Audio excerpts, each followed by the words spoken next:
The old inn stood before us like a relic from a forgotten time, its weathered wood and ivy-covered walls casting long shadows in the fading twilight.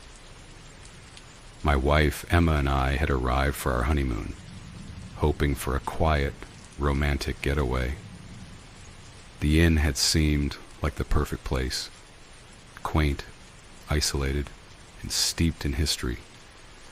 It was a small, unassuming building, nestled deep within the countryside, far away from the busy city life we were eager to escape.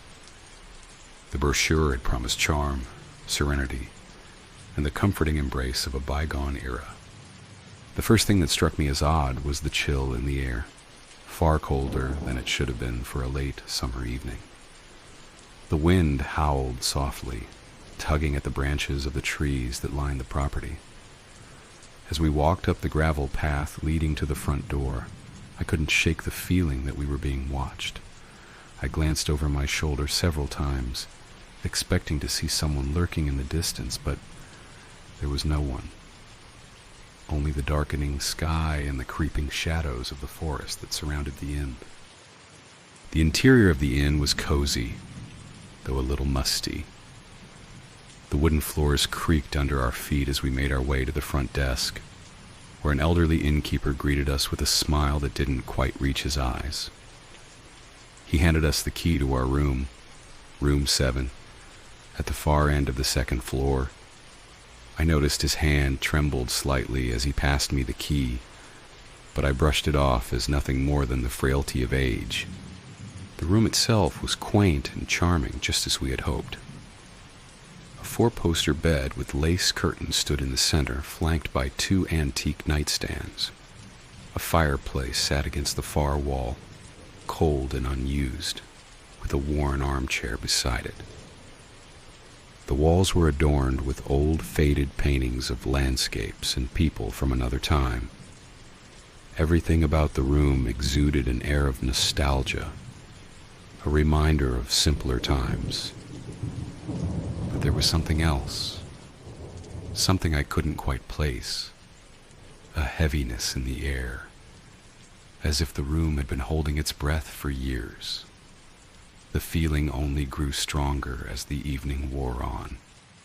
That night, as we settled into bed, the unease gnawed at the back of my mind.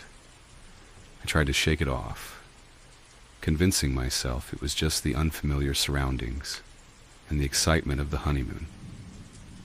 Emma had already fallen asleep beside me, her soft breathing the only sound in the room. I stared at the ceiling, listening to the wind outside, and slowly drifted off into a restless sleep. It was sometime in the early hours of the morning when I woke with a start.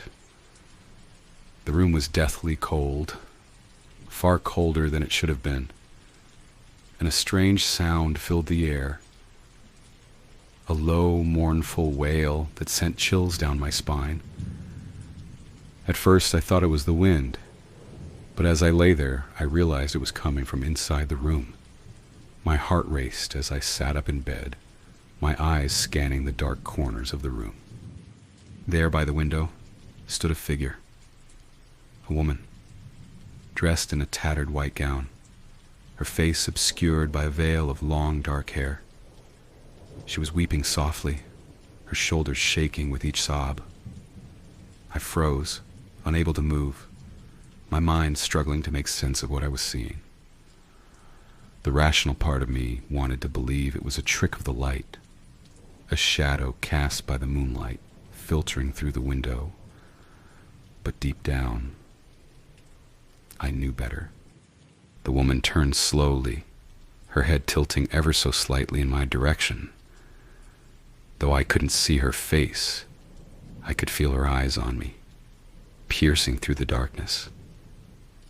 My breath caught in my throat as she began to move toward me, her steps slow and deliberate as if she were floating just above the ground.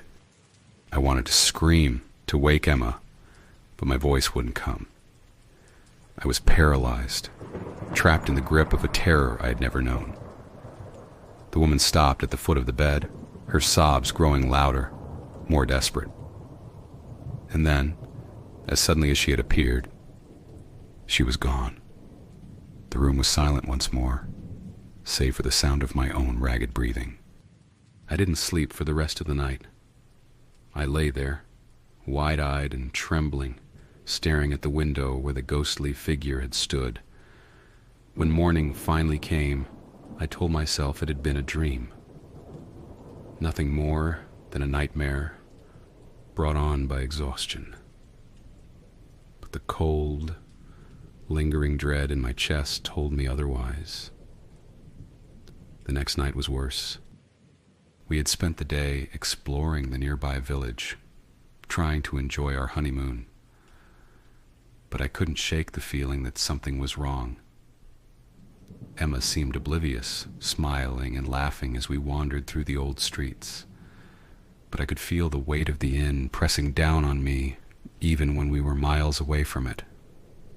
By the time we returned to the inn that evening, the sky had darkened once again, and the familiar chill had returned. I didn't tell Emma about the woman I had seen the night before. I didn't want to scare her. Didn't want to ruin our honeymoon with tales of ghosts and haunted inns. But deep down, I knew that whatever I had seen was real.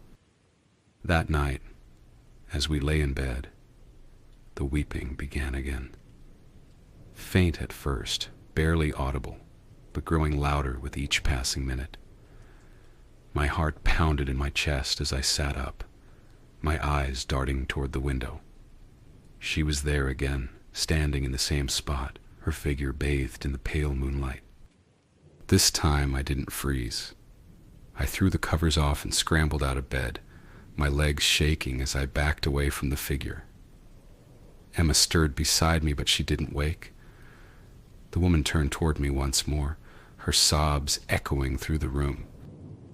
I couldn't take it anymore. I had to leave. I had to get out of that room, away from the inn, away from the weeping bride. I grabbed my coat and rushed toward the door, my hands trembling as I fumbled with the lock. But just as I reached for the doorknob, the crying stopped. I turned slowly, my heart hammering in my chest. The woman was gone. The room was silent, the air still and cold. For a moment, I allowed myself to believe that it was over, that the nightmare had finally ended.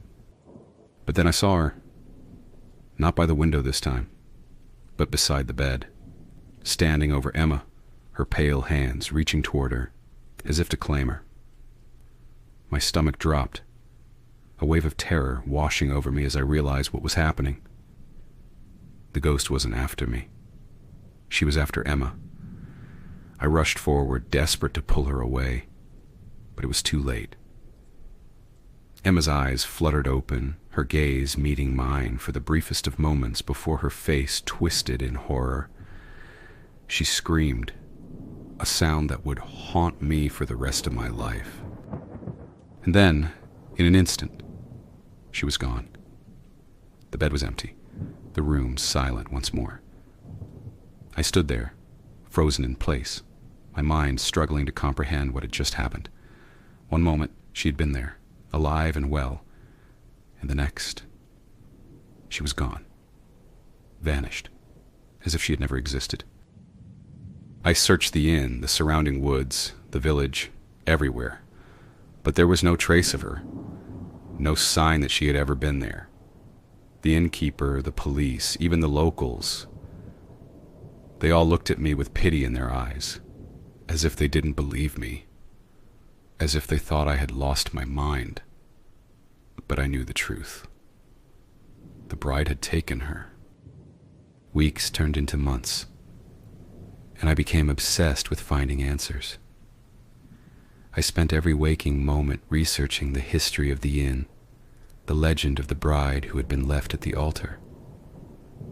I learned that she had gone mad with grief, wandering the halls of the inn in her wedding gown, waiting for her groom to return. But he never did. And so, she waited and wept. And in her sorrow, she began to haunt the newlyweds who stayed in the inn, seeking to claim them as her own. I never found Emma, but every night I hear the weeping. It follows me no matter where I go. The ghost has taken her, and now it seems she won't rest until she takes me too. I have become a shell of the man I once was, consumed by the same madness that claimed the bride all those years ago. Want to know something strange? Emma wasn't just taken. She was never real. She was a construct of my mind, a figment of the grief and sorrow that had consumed me long before I arrived at the inn. I had lost my bride, just as the ghost had, and in my madness I had created a new one, a perfect, imagined wife to replace the one I had lost. The inn didn't take Emma, it took me. Now I wait, just as the bride once did. I wait and I weep,